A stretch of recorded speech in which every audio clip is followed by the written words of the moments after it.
কবুল মাশাআল্লাহ সবাই কড়া করে একটা তালি দাও।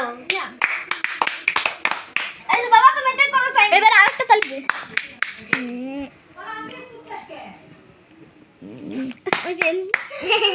আল্লাহ আরে মুনাজাত